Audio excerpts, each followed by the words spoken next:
History is full of wars fought for really, really good reasons. This is not one of those lists. These are the wars historians almost feel embarrassed to explain. In 1859, an American shot a pig. The pig belonged to a British farmer. Both countries had troops nearby. Within days, the US and Britain nearly went to war over one dead pig. The only casualty of the entire conflict was the pig. Historians call it the Pig War. With a completely straight face, negotiations over ownership of the disputed island dragged on for 12 more years. 12 years of diplomacy over one pig that had already been eaten. In 1932, Australia declared war on emus, actual soldiers, actual machine guns, against actual birds. The emus won. They dodged bullets, scattered the gunners, and simply outlasted the army. The military commander later admitted the emus had the invulnerability of tanks. He was talking about birds. The Australian government eventually gave up and left the emus to the farmers. Officially, the birds were never defeated. They simply outlasted the war effort.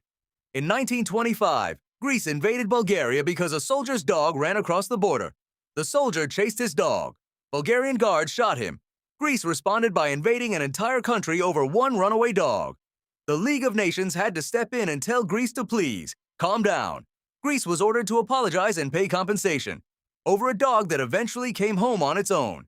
In 1739, Britain declared war on Spain because a sailor lost his ear. Captain Robert Jenkins claimed Spanish Coast Guards cut it off years earlier. He reportedly brought the ear itself to Parliament as evidence. Parliament looked at a pickled ear and decided, yes, this justifies a war. It's still called the War of Jenkins' Ear. Historians did not choose a dignified name.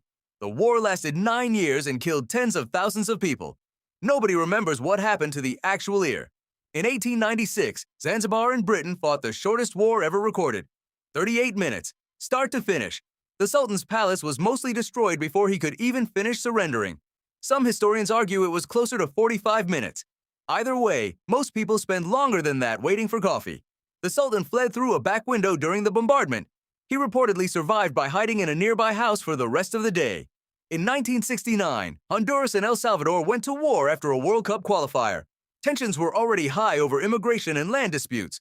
A football match provided the spark, literally called the Football War. It lasted 4 days and caused thousands of casualties over a soccer match. Somewhere, a referee is still getting blamed. Diplomatic relations between the two countries were only fully restored a decade later, all because of a match that neither country actually needed to win. In 1325, 2 Italian city-states went to war over a stolen bucket, an actual wooden bucket taken from a well during a raid. The dispute escalated into a real battle with thousands of casualties. The bucket is still on display in Modena today, behind glass, guarded, more protected than most historical treasures on Earth. At one point, a rival city allegedly tried to steal the bucket back centuries later. The theft failed. The bucket stayed exactly where it was. Here's the pattern behind almost every war on this list. The real causes were always land, power, or old grudges. But history needed a symbol simple enough to repeat for centuries. A pig, a dog, an ear, a bucket. Somewhere down the line, humans decided a good story beats an honest reason. We still do this today. We just call it something else. Trade disputes, national security, strategic interests. Same instinct, better branding.